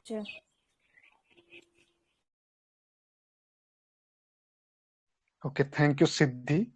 Siddhi, am I audible? Yes, sir. I don't want to add anything to this article, but I just want to say one thing because I'm very happy. And why I'm happy? Because I have seen a huge improvement in you today. Maybe I have been listening you for a quite so long now, but literally there were less pronunciation mistake today, and especially apart from reading part, the explanation that you have given to the article. That was literally very beautiful crux of the article. You highlighted the most important points. Earlier, what I used to see in your reading, or especially in the explanation, you always used to read well, although there are some pronunciations always there. I got a call. Yes, yes. Good Let me morning, complete sirs. it. Okay, let me complete it. So, what is the beautiful thing about your reading today? You explained the article, you have given a length in your explanation, right? So, that was the most important thing in your explanation today. And I am very happy, and you improved a lot because I see you from the beginning. And today, when I see your very first week of joining this session and where you are standing today, I think it's almost 180 degree change. But I want that 360-degree change in yourself. But for that, you have to be continuous and relentless as you are always. Thank you so much, Siddhi. And your hard work, I think, is paying off you now. Thank you, sir, for feedback. Thank you.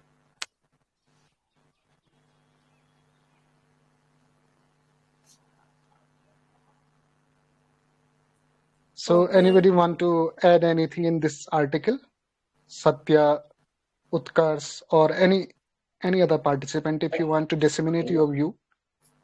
From where can I read this article? I want to. Oh, nice. Wait a minute. What is the process of this very session? Once you have to read the article, then you have to explain the same.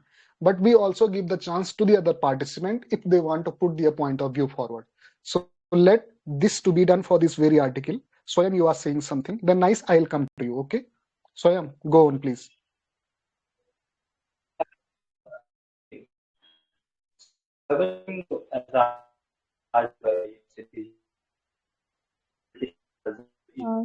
Your voice tends to be breaking. You need to fix your network, I guess, Swayam. Is he audible for other? No, voice is breaking for me No, as your well. voice is breaking, Swayam. Your voice is breaking. Now it seems to be better, by the way. Now it seems to be better. So go on now.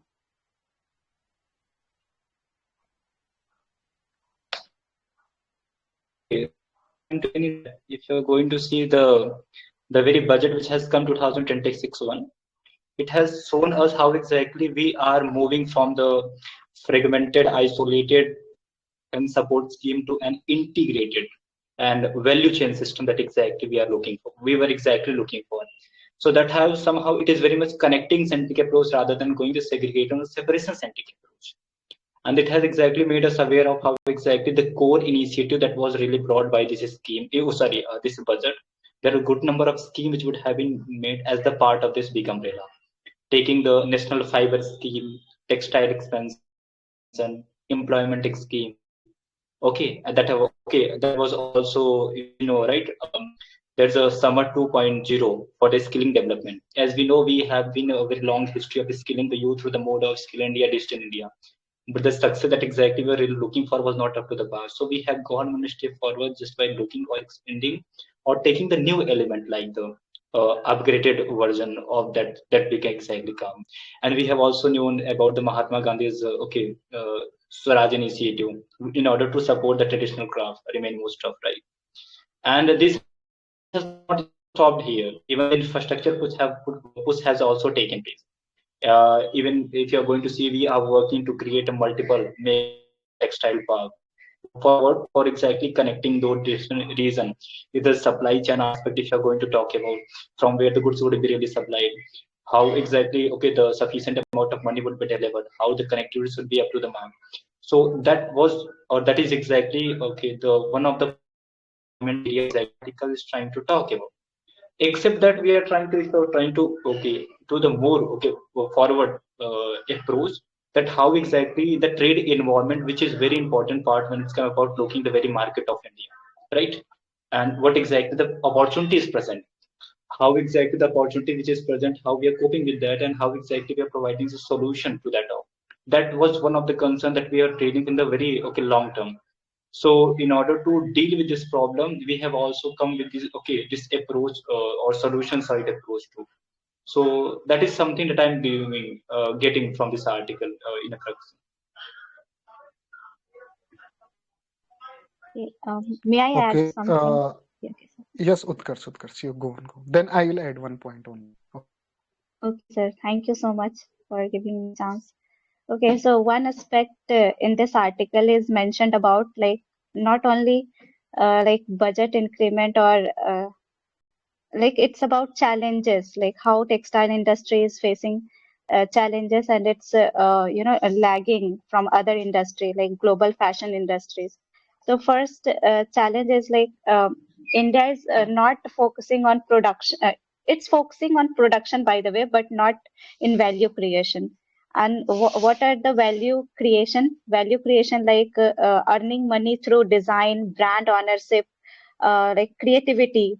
So, for example, if we talk about global fashion industries, they are, creating brand and they are doing marketing of that their product in a well manner that we are not doing in a textile industry. So ultimately, what will happen? Like we will be focusing on the manufacturing, and that will like we will not be global leader. So it's a lagging point. And second thing, a skill development is not there in in Indian schemes. Like it is mentioned about Samarth 2.0, which is mainly focusing on basic technical training and some operational workforce skill. But India needs training in creative design skills, system level capabilities, and long term business planning. So, if we are only focusing on manufacturing and only say like a straight way to selling it, so it won't be good, because we need to grow in dynamic way as well, because competition is huge and like lots of like outside brands or fashion industries are booming in that way. So we need to make some strategies, business strategies, or some sustainable models that can sustain in the market itself. And article is talking about third gap, that is about artisans is underpaid in textile industries till now. Like budget is highlighting that artisans inclusion, but it's not, still facing, like there is not income security for the artisans or workers in that. And there is like supply chain is not that good. It's fragmented, and like bargaining power is weak against middlemen. So it's creating problem. Yeah, that's it from my side. This is what I wanted to add. Yes, thank you. Thank you so much, Utkarsh. And you highlighted some very pertinent point, by the way, right? And you hit nail on the head. What is the requirement of the textile industry in this day and age? Because, there are many, we are not talking about the budget. We are just talking about one aspect of the budget. That is the textile one. And that is very prominent and important topic, by the way. If I have to give the summary, because you explained it, Siddhi explained it, Swayam explained it, but if I give the summary in one word or in few sentences, so that would be, we now need to focus on more beyond than the textile one. But because if you see that historically, we are also good in this sector, right? So we have given some advantage to the Bangladesh as well due to some policy and some other thing. But now we seems to be again coming on the track when it comes about the textile sector, especially after finalizing the deal with the EU and with the United States, right? But now it is the time for us to think beyond the textile sector as well. When we talk about the clothing industry, it's not only about the textile one. Textile is one of the part of the clothing industry. But now we need to, encourage our integrate supply chain policy when it comes about the clothing industry as a whole. Don't see it is in a silo only the textile one, right? Textile is one part, apparel is one other part, and the end product is other part, right? So now we need to start from the textile. This is the core, but we need to focus on the end product of the clothing industry as well, because the global competitiveness is in the brand fashion industry of the clothing itself. So that is the very crux of this article, and you all explained it so beautifully, I guess. So thank you so much, Utkarsh, Swayam, and Siddhi as well. So nice. Are you there? You were saying something, you were raising some questions. So what was your question?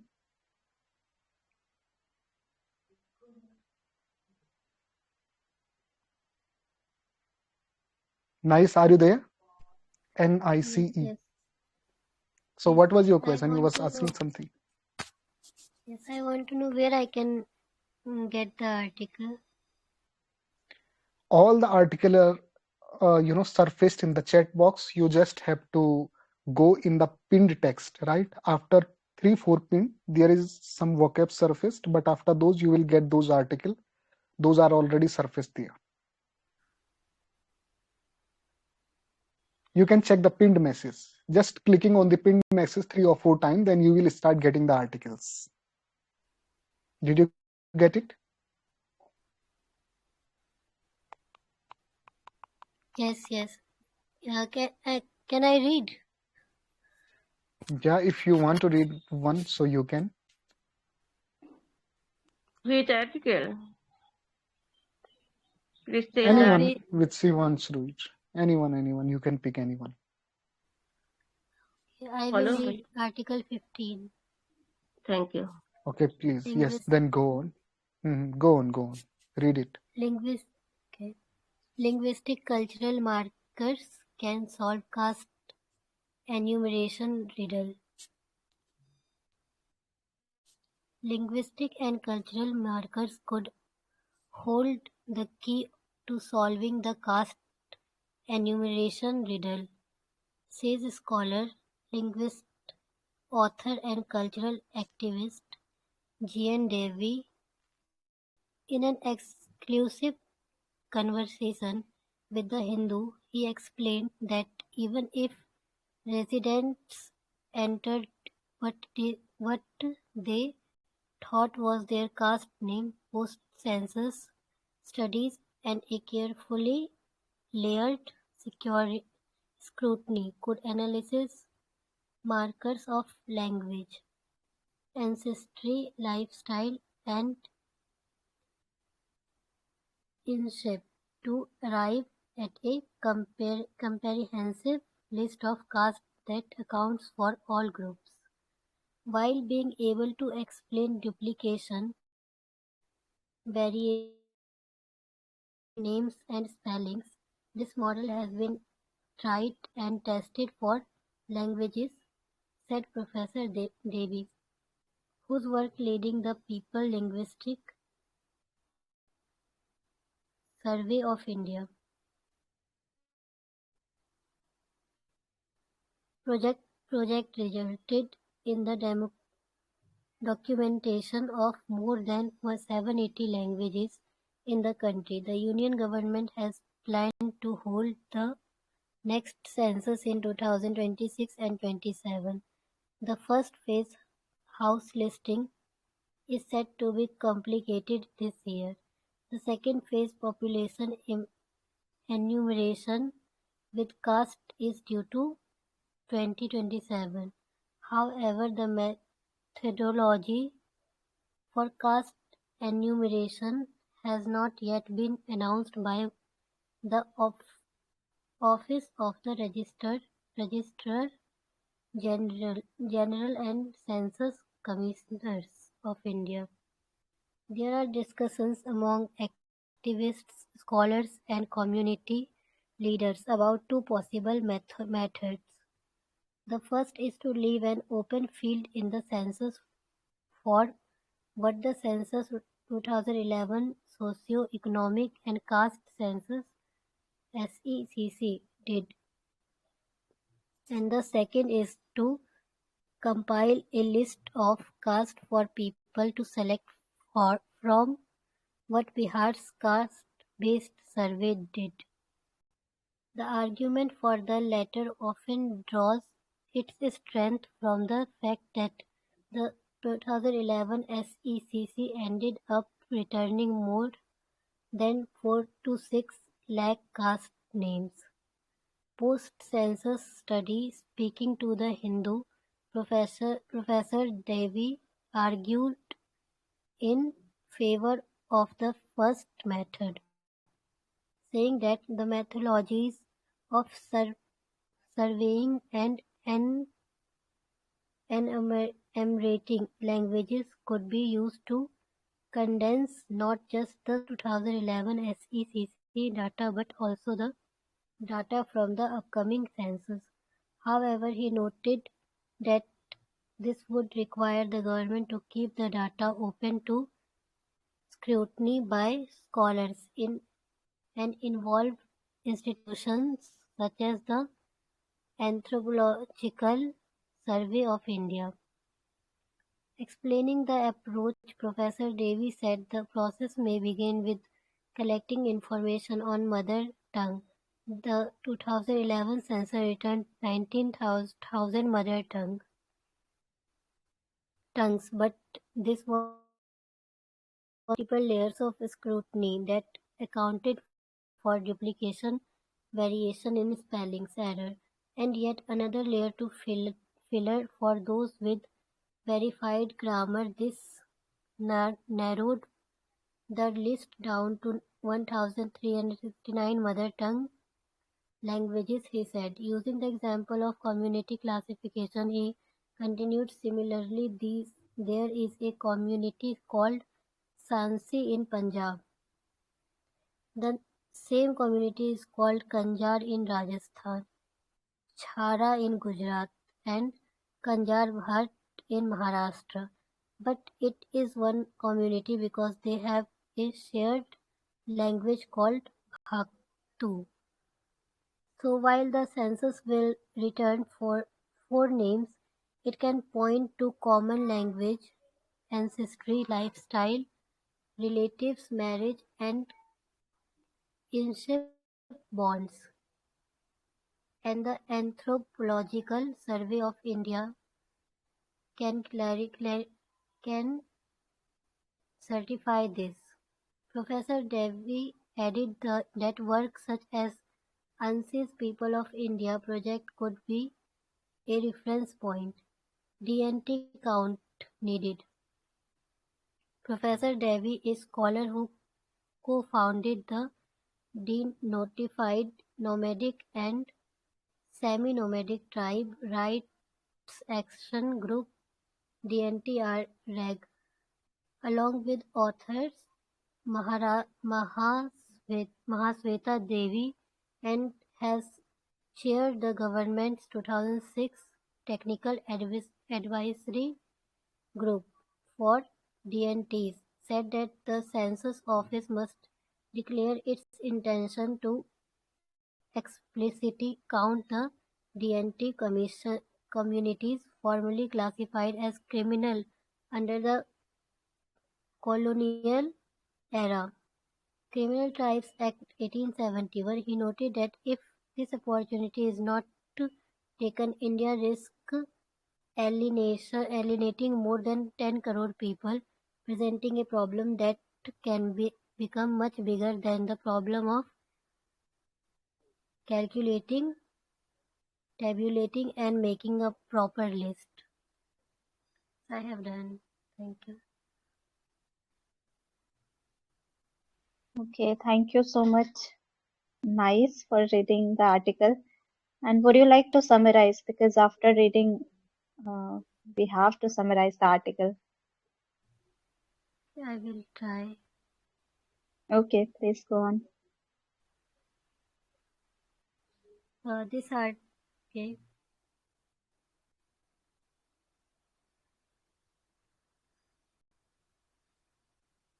This article is about the census.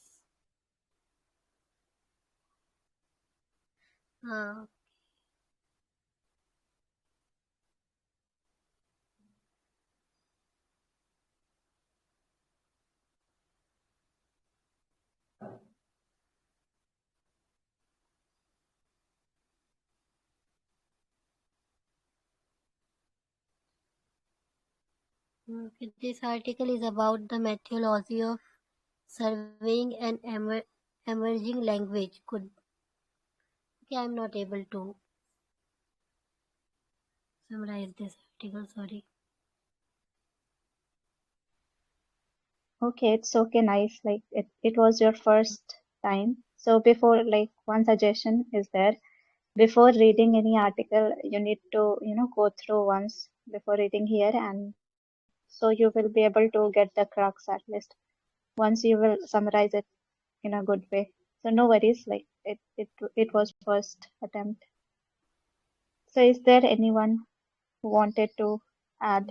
I will try it next time. Yeah, sure. Like you read it beautifully, and you need to be persistent, and before reading you need to go through once before reading. Okay. So is there anyone who wants to add something? Okay, thank you, Nice.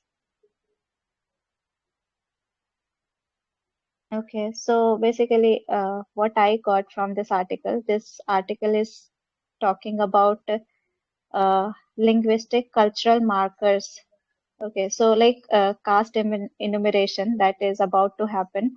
So the challenges is that like same caste is registered with different names due to this linguistic or cultural diversity in India, and there is no any standard marker or something, the list that we go through. Okay, this caste is uh, belonging to this state in this category and other state in other category, so it's quite confusing. So this is like article is mentioning like how we can resolve this problem, like due to cultural diversity, how we can properly identify the caste and classify in proper way. uh, and there it is mentioned about two methods, like one open filled method and second one is list based method. In list based method, people will, like, government will provide a list of caste name, and accordingly people have to select from it like what caste they are belonging to. uh, and in past we have seen socio-economic caste census 2011, like okay, in Bihar, it was already happened, this thing, and this approach was like used in that census. And one thing, and second approach method is open field method. That is, like in census form, people will be allowed to freely write their caste name. Like they won't be provided the name of caste in a list. They will write. They will come to the table and they will write in a form that I'm belonging to this caste, and it's already used in like socioeconomic socioeconomic caste census 2011. So and yeah, this was like